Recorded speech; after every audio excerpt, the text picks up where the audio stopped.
Hi guys, I was reading this book called Deathclutch by Brock Lesnar, and I've read this book twice. And when this time I was reading this, I thought of creating a chapter wise book review of this book. And I really like watching WWE, and I create memes and reels and vlogs related to WWE. But yeah, I also read the books because I love taking a break while doing my research and PhD and writing research papers. I am an assistant professor simultaneously. So, yeah, this gives me a little bit of entertainment, and I hope you like this review when it will begin. And show your love and let me know if I can improve by any way possible. After this video, you can comment and you can also subscribe to watch how funny and so many layers I do have. So, here it goes. Yeah, so guys, I just read the first chapter of Brock Lesnar's Death Clutch, and I don't know why I'm just not able to adjust the curtain, but mm, I just think that I should give a chapter wise review of this book because I really love this book and I've read it twice, but still, there are so many things to that are takeaway from this book.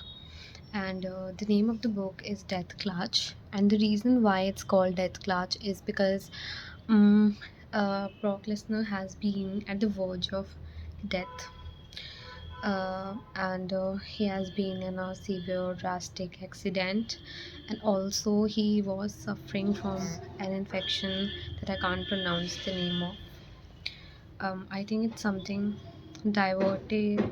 I don't want to mispronounce it. So he was just on the verge of death, and that is why he gives the title Death Clash. But there is so much more into it because he has always been a fighter, and the first chapter of this book is titled, I forgot. Let me take bring the book and raised as champion, I guess.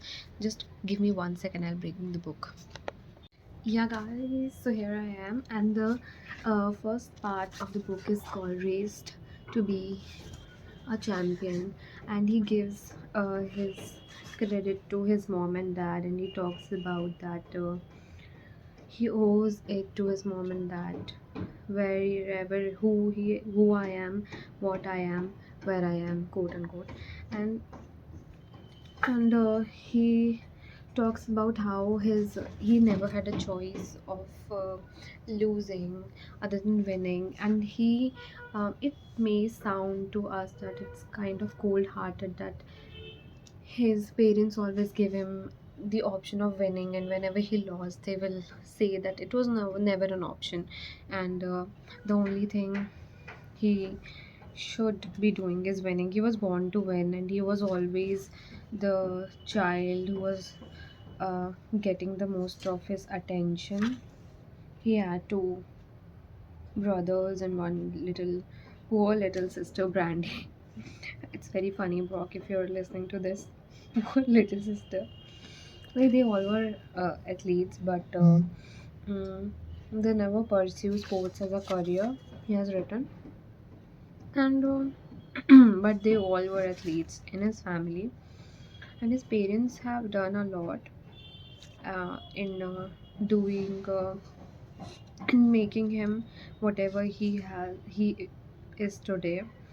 And he actually grew up in a dairy farm in South Dakota, and he has earned everything whatever he was doing. He had to work for it, and it was his choice that he wants to learn wrestling when he was only 5 year old. Can you just imagine, 5 year old, and he planned to go for like start wrestling, and he would go for wrestling practices, and he will never miss one.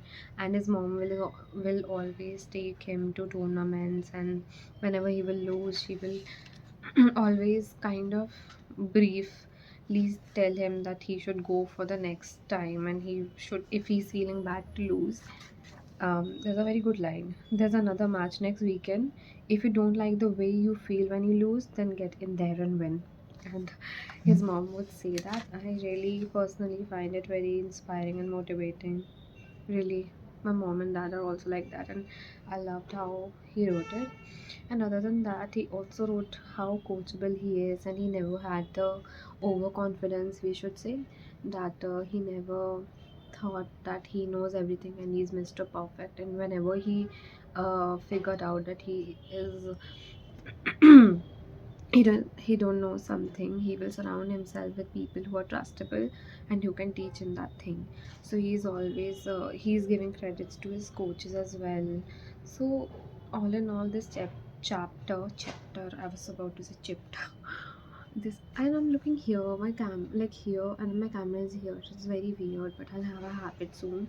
So um he just writes that in wrestling, you can win a tournament one day, and the very next day, you might be taken down in a practice room by a B squatter or a guy who is at the weight below.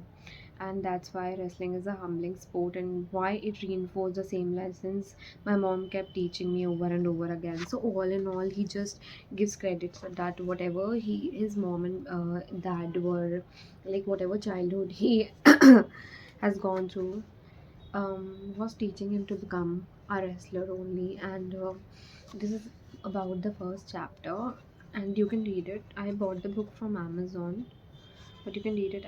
I will give the review of every chapter now that I'm reading this book again. But this is all about first chapter, and I really love you, Brooke. Bye.